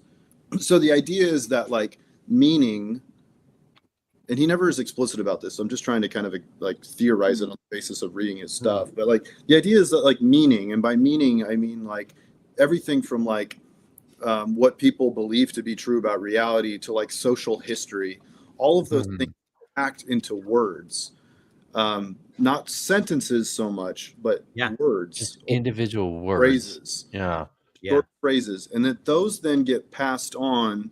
And their meanings are not really lost or changed as they're passed on, even into different languages and cultures. And it's only through a passage of an immense amount of time that those meanings are forgotten and those social histories are forgotten. And that forgetting seems to happen in the patristic 2nd, 3rd, 4th, 5th centuries. Because at that point, the New Testament is starting to be read literally. And the ones who remember are Jewish critics of the alleged early Christians who know that they're up to something, right? And so that as a method is very strange. You know, like there are easier ways, I think, Vish, as you were pointing out, there are easier ways to find sex in antiquity than going this direction. Just dig up a pile of Herms. You know, like there's easier ways to find these things. Yeah. And I really and it's very telling that these people never make their case in the peer-reviewed literature. Yeah. They always go out and publish like in the mainstream, or they try to like do all this stuff because I think they know that their peers would look at it and go, yeah, that evidence doesn't stack up. We're not coming to the same conclusions that you are based on what we have, which is the point of peer-reviewed literature. That's one of the major takeaways from that 1968 letter is that Allegro was disappointed that the press didn't want the book in the end, that they changed their mind, but he was more worried that his argument would be leaked and that people would find out what he was up to, and he would lose that element of surprise. And so even so many people are clamoring to publish on that topic. Even when you see him teasing the book, in the late 60s, he says the prophets were on drugs. They weren't on LSD, but they were on something like it, right? So he's just teasing this whole thing, and that's a completely different model than the peer review model. Where you don't want to surprise, a group of scholars with a thesis that's unvetted, right? Wow. it goes back to this odd and then ultimately unsuccessful relationship like he had with the ivory tower and like mainstream academic norms and traditions, like writing a dissertation, peer review, writing in like scholarly journals, he didn't, that wasn't that sort of thing. It's not just, he didn't want to do that. This sounds depressingly familiar. Yeah, he'd have a podcast. He'd have a podcast, and he'd have he would totally be on Joe Rogan's show. You know. Yep. And it's interesting, and maybe you guys know more about Joe Rogan than but I think he's quite interested in sort of promoting kind of drug use in his own way, and I think that's part of the meaning it, like I am in my work, I kind of emphasize the kind of conspiracy theory stuff, but it seems to me if someone likes drugs and psychedelics and then like that's a kind of like saying honestly, sort of I'm thinking of Christianity in terms of that, like if you like that sort of thing, like reacting to that is kind of cool, you know, like one of the participants at Jeff's conference was doing a lot of like a dear old friend of mine, like academic Derek Dashke is doing all this work on I didn't know this until your conference, but ayahuasca churches, where like churches in the U.S. where the whole point is taking like that psychedelic from the Amazon, and so there's a kind of subculture that where and you're like Allegro himself was not part of this, but the sort of let's call it a psychedelic positive approach to religion, there's some appeal to that out there, and that's one of the fascinating things about Allegro is that he tried to kill Christianity, but he inadvertently created a form of Christianity that could make it through the 60s and 70s. Yeah, you know that it's wild. The irony, right? Yeah. Wow. Also, I mean, look, if Joe Rogan wants to promote drugs, cool, I don't care, whatever, you're an adult. But his thing, personally, my opinion allegedly is that he's more interested in things that tickle his brain in terms of oh, that's cool, that seems like a neat idea, that gives me like a little dopamine rush, and that's really his metric for determining what is either true or historical or worth promoting, is if it gives him the tickles up here in his neurons, because you can watch, for instance, him have an archaeologist like Flint Dibelon make an ironclad case. We don't have any evidence for lost ancient high technology, like Atlantis, whatever. And when he laid it all out piece by piece, Joe's like, oh my God, yeah, because again, it's ironclad. And then 2 days later, or however long, he has his little buddy back on to re-grift, and he goes, yeah, man, that was just BS. I feel like I got lied to. And then now he's like throwing a tantrum. It's like, again, grow up, dude. Grow up. Yeah, meaning like the idea there, and I don't know about Rogan's own sort of faith or if that's a big part of what he does, but my sense is that if someone is, let's call it a psychedelic Christian, where they have a strong sense of faith and a commitment to that, like they don't want to think of themselves as deviant, you know, the idea that what you're doing is it's almost akin to like conservatives with the what they're doing is just in line with what America's always been about, or what Christianity is like. Christians have always been against abortion, you know, it's not just me, it's the weight of the tradition. You know what I mean? And I think look, if you come up with your own bespoke Christianity, great. You wouldn't be out of the norm there. That's been happening over and over and over and over. Someone has a difference of opinion, suddenly you have another denomination. Okay, whatever. That's none of my business. I don't care.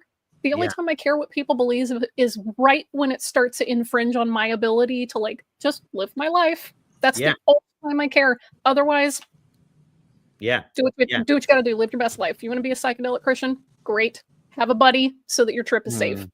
Yeah. Wow. This is so. I think we're gonna have to start wrapping this up here soon and get to some questions. I did want to end on, where is it? Why isn't it? Oh, there it is. Okay, and end on this because I particularly this is from your article, Matt. right at the end, where you talk about conspiratorialism and perennialism. You said this: if we understand conspiracy theory not simply as a term of derision, but as denoting a mode of interpretive practice, it becomes easier to understand sacred mushroom as a product of conspiratorial thinking. We can call it conspiratorial theorizing, which I really like. One epistemological feature of this mindset is that things are not what they appear to be, which is what makes it then so difficult to confront. Yeah.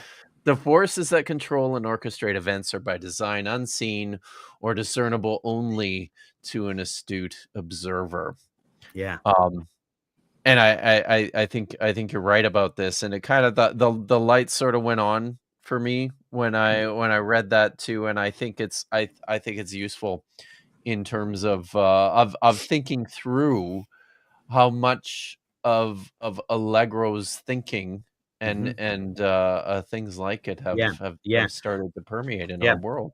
Yeah, I'll keep this short so we can go to the questions. But the phrase in the Sacred Mushroom that really got it, like he would talk about, quote, the New Testament cryptographer, like not saying New Testament authors, but cryptographer, meaning like they weren't just writing what happened; they were intentionally writing a secret code, like which an astute observer like him can unlock.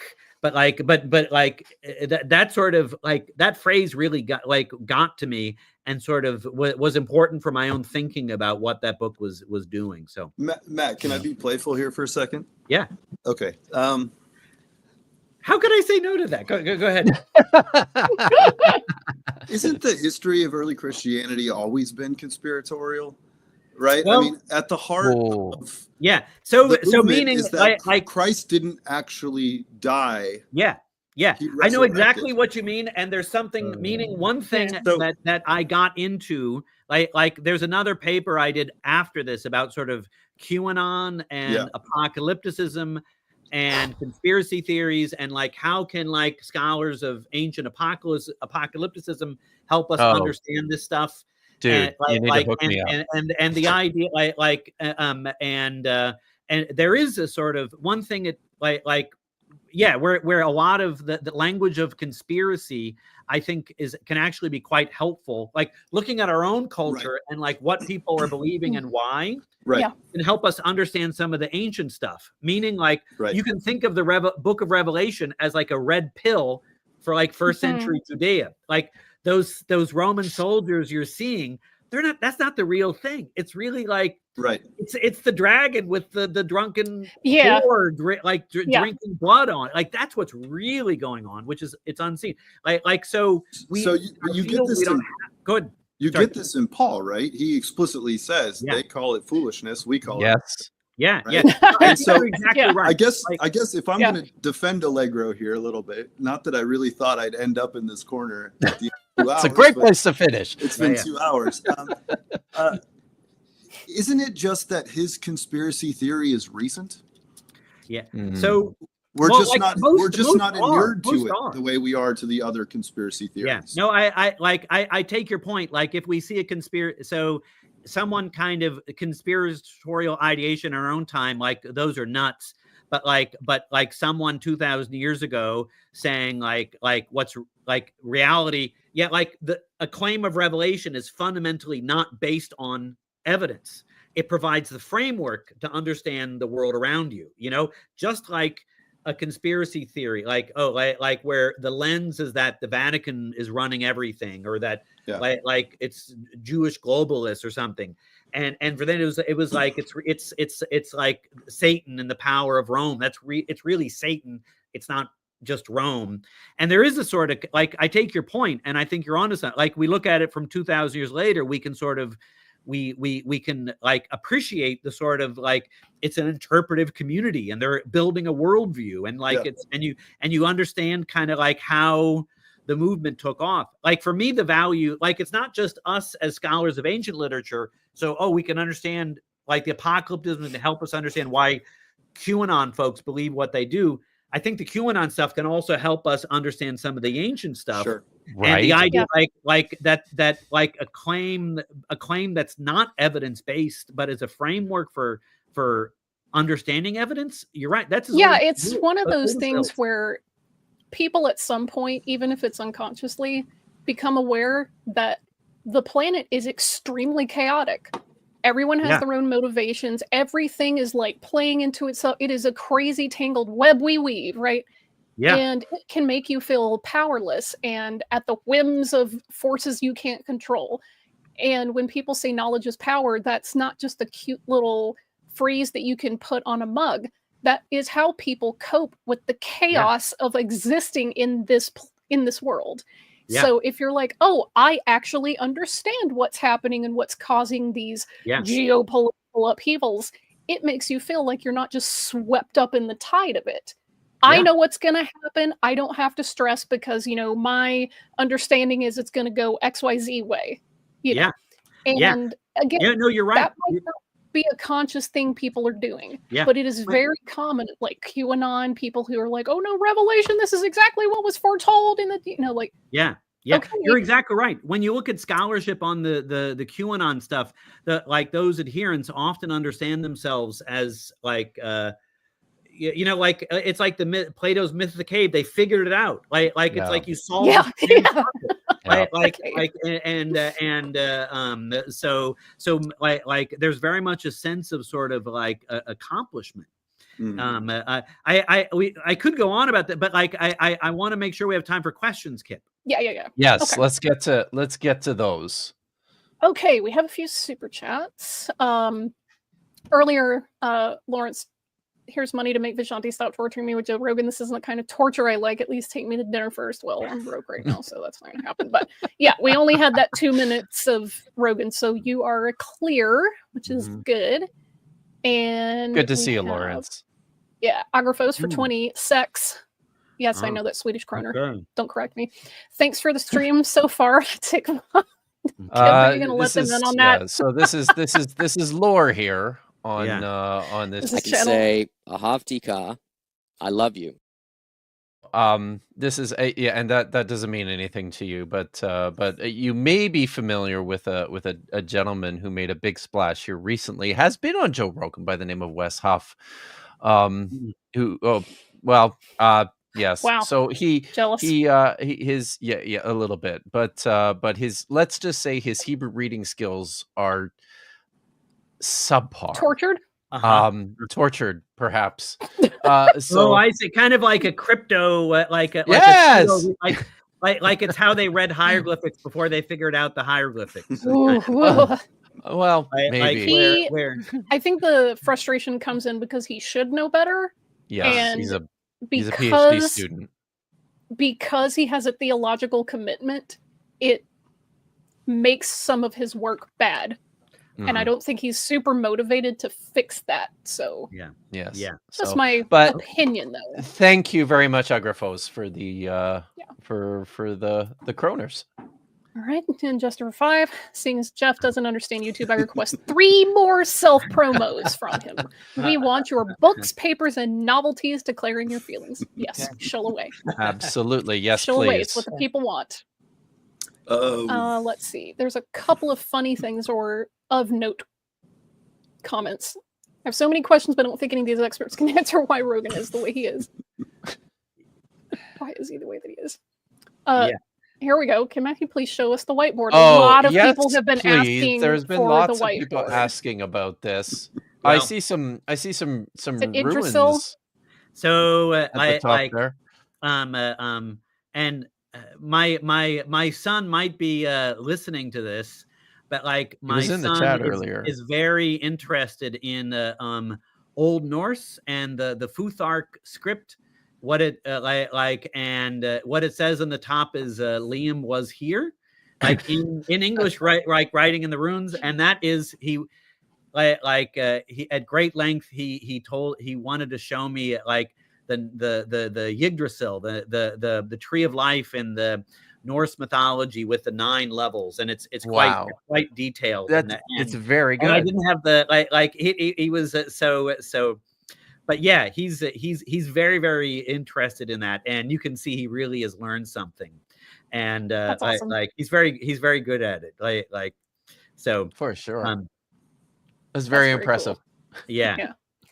Lawrence, again, referring to the publication of the Dead Sea Scrolls, they really were taking their sweet ass time with the publication. Yes, they were, and I concur that it. Yes. You know, bro's right to be frustrated about it. Like, come people on, what's were. the whole?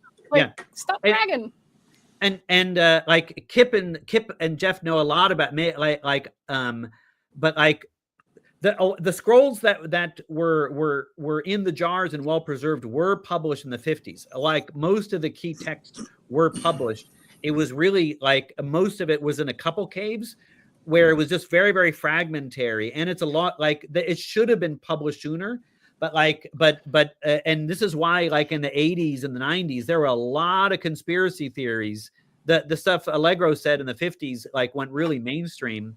It's the real story, I think, is a little more boring. Like they didn't have enough scholars working on them. Like some of the key scholars had like personal problems, alcoholism, depression, and so. But perhaps didn't want to share credit for them. Maybe. But my own sense here is the truth is a little like less interesting than the sort of a grand Vatican conspiracy theory blocking it. But the basic point of this comment is right, that like with a lot of the scrolls, the really the issues of the scrolls that we're talking about were fragmentary, and you needed editors to kind of figure out which pieces go together, and that was just a really big job. In the 90s, when the Israelis formally took a more active role in all this, they expanded the number of scholars working on this from like 20 to about 150. And that's one of the reasons. Like when Kip and myself and I think Jeff is the same. Like in the 90s when we were in grad school, like it was a time of it was one volume after another of the stuff being published, and that's really kind of shaped.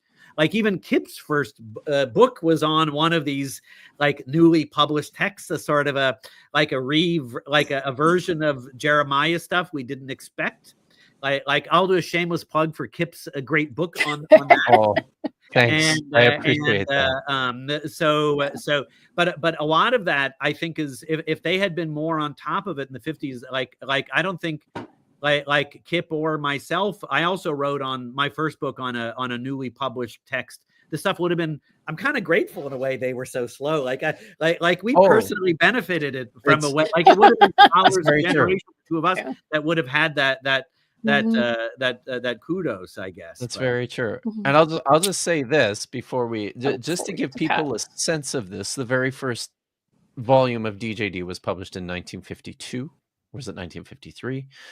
There are 40 volumes of DJD in the complete set, and I believe that by like 1989, 1990, when things broke, they had 4QMMT already been published by 1990. That's volume 10. No, it wasn't like there was sort of an underground translation going around amongst them, but I don't think the volume was published at that point. So, but like so from 1952 to like 1990, there was like 7, 8, 9 volumes published. That is out of 40, to me. Right? But yes, and a lot of those were in the 50s, and then it was like in the 70s and the 80s, it really sort of declined. Very dry. Yeah. You know, there's just no good reason for that. There really isn't, but whatever. So, Pat Lowinger.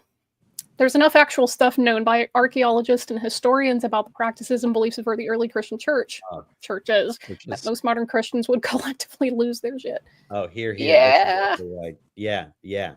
No, histories tend to be wilder than the fictions. It can be.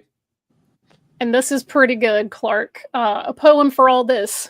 Stanza 1. In Qumran caves where scrolls were found, a mushroom rose from sacred ground. John Allegro, bold and brash, linked Christ to spores and holy hash. Wow. Well very done. good. Very good. Well I like that. Dr. Van Gilder. Wow. Inspired. Comes through as always. Yeah. Simone, welcome. It's interesting that these theories always go backward and don't rely on like diachronic change or cross-cultural transmission. Yeah. Weird. I really like this point. Like the philology you were getting at, the idea is that like the words properly understood are like always the same. And it's like up to the scholar to unlock what that fixed meaning is. And this, like, I like this comment. Like, that's not how words work. You know, like they change, like they change over time. You know, but yeah, it's a great comment. Yeah. One more super chat. Stardust Lilith for 2. Treats for Dagon, Abomination of the Philistine. Right. So that's my dog. Dagon, the Abomination of the Philistines. And he's not here right now, actually. I was gonna ask, where's the puppy? Yeah, he's he's a Belgian Malinois. If you know anything about dogs, they're kind of like fanatical, insane, crazy dogs that don't take a breath. But I take him with me mountain biking all the time, and I had published a video this last week of one of our rides, so people are excited about the dog. But yeah, thanks very much for the super chat. So I think that's about it, right, Bish? So listen, both you guys, it is now 7:00 Eastern, 4:00 Pacific, almost on the nose. So yeah, so thanks so much for coming out, for sharing with us about Gianmarco Allegro and about some of the really interesting modern history of I think biblical scholarship. I think in terms of the scholarship of religions and the kinds of interesting eccentric people that end up working in this space. And also probably this is something that has important things to say to us about the world we're currently living in. So I really appreciate both of you coming out and being here. If you have things to plug, now is definitely the time to do it. Jeff, do you want to tell us a little bit about some of your books and some of your upcoming projects that you're working on and where people can find this stuff? Yeah, sure. Thank you so much. Yeah, I think the commenter is correct. I don't know how YouTube works. The most recent book, Secret Gospel of Mark, that's written kind of for uninitiated audience, or for those who are armchair historians, or even those who've been kind of following this strange story about the secret gospel of Mark. And so that's available for purchase. I think it's fairly reasonably priced. And then for anyone who's really interested in the so-called Gnostic texts, the texts written in Coptic and some in Greek, my second book, which is called Valentinian Christianity, is an affordable collection of all of the texts written by the so-called Valentinians. And I meant it to be something like, those little like Loeb editions of Latin and Greek classics. And so I think the book's in like $40 or something range. But there's the original Coptic in Greek, and in some couple cases Latin. And then on the other side are some pretty accessible translations. And the whole point with that book was just to get people reading some of this ancient literature that I think is really fascinating. That's awesome. Anything you're working on right now? Yes, I am working on a book on basically the Dead Sea Scrolls and the counterculture movement. And I just sent off the proposal a couple weeks ago. Oh, man. It gets into some of the stuff we talked about today, gets into rock and roll. So the Beatles are in this book. It gets into sci-fi writing of Philip K. Dick. It has a lot of tentacles, but at the core of it is really the Dead Sea Scrolls. Well, that sounds like a winner. Philip K. Dick, you said sci-fi, you said rock and roll, you said tentacles. I'm here. I am seated. I think we're all here for that. Vish put links to all those things in the chat. I'll try to make sure I get those in the description as well. All right. Matt, plug some stuff. Tell us what's going on. So I'll mention, I think it's a YouTube thing to do. I'll plug my Apocrypha book again, published by Oxford, came out last year for a popular audience. And it's connected to one class I teach I call it the Lost Books of the Bible. And there I'd say I think, well, here, let me put it in kind of conspiratorial way and sort of like a John, like absolutely. What would you do if I told you that the Bible that most people know and revere actually had a large chunk of it moved and about the size of the New Testament, and that most American readers of Scripture don't have no idea about and have never heard of, but that material was Scripture for millions of Christians for centuries, and for millions of Christians today still are.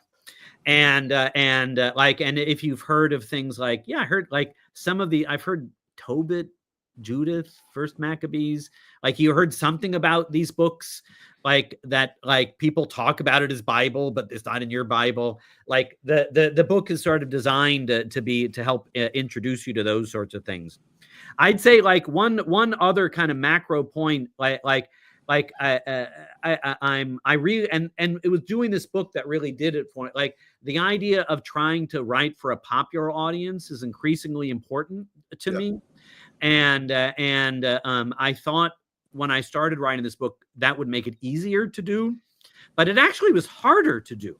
Meaning it's actually harder to write a small book than a large book. Meaning if I'm writing a large book with dense footnotes for other scholars, we're all kind of in the same room and we all kind of know the same stuff. But if the people don't have that background and you ask, well, what do you assume the reader knows about this stuff? And the answer is not much. And you have smaller word count and less space. He has more to cover, but less space. It's actually tougher. So it was actually my students that was very helpful. I sent a lot of this stuff to my undergraduate students and who weren't religion majors and who weren't experts in this stuff. And so I really credit some of my students. So, and my next book project is also for a popular audience, and it's on demons in the biblical world and Judaism and Christianity. It's your heavy metal class in a book. Yeah. And it's interesting because I won't get into but there's been some really good demon stuff written in recent years. What does the category mean, and what was it in early Christianity, so I think my emphasis will be less on that. It's more on the greatest hits, some of the big ones, a chapter on Lilith, a chapter on Azazel, and I'm writing it in a way that's I think would try to be more appealing for a popular audience. And I'll give you one example. So some of your listeners might know there's this wonderful, crazy early Christian text called the Testament of Solomon, where Solomon is given a magic ring, and he compels these demons to come up before him and tell him what they do. And so these demons are saying I kill kids, I go after people's kidneys, and all this wonderful detail and about these demons. And that's actually the framework for the book. He summons the demons and makes them tell them stuff, tell them about him, about themselves. And that's awesome. Kind of what I do in the book. So Azazel, tell me about your I compel you, Azazel, tell me about yourself. It's very Jewish to be like, Asmodeus, what's your deal? Yeah.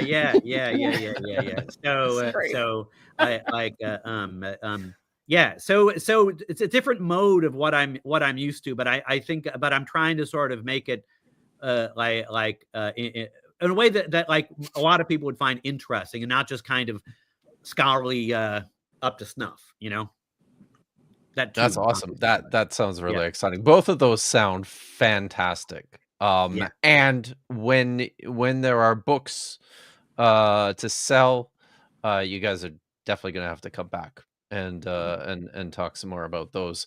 And we could talk about some other things too. I'm always happy to have people back.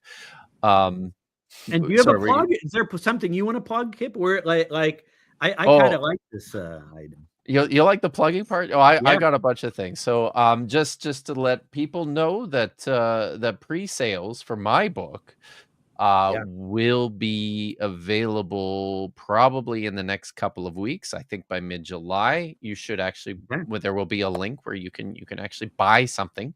I'm very excited about it. I'm still working through parts of the draft, and I got to do typographical corrections today, which was fun. Correcting all the format on my transliterated olives and ions.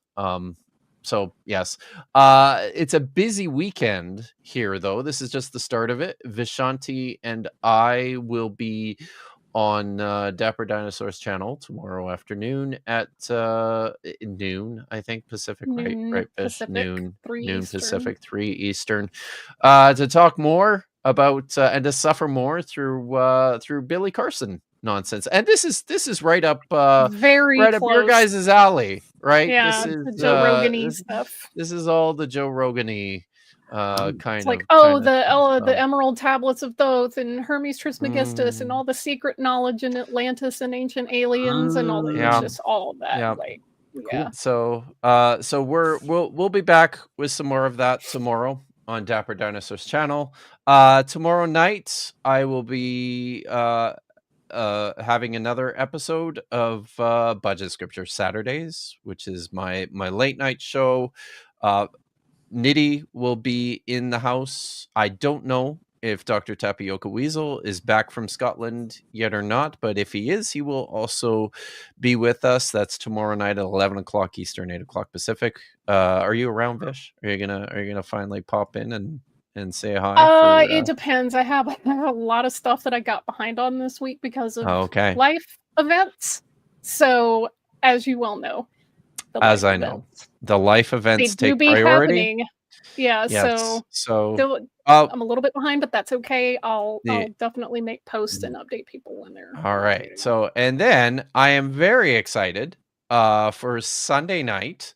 I will be back on Bad Science Sundays over at Maya Adkisson's channel.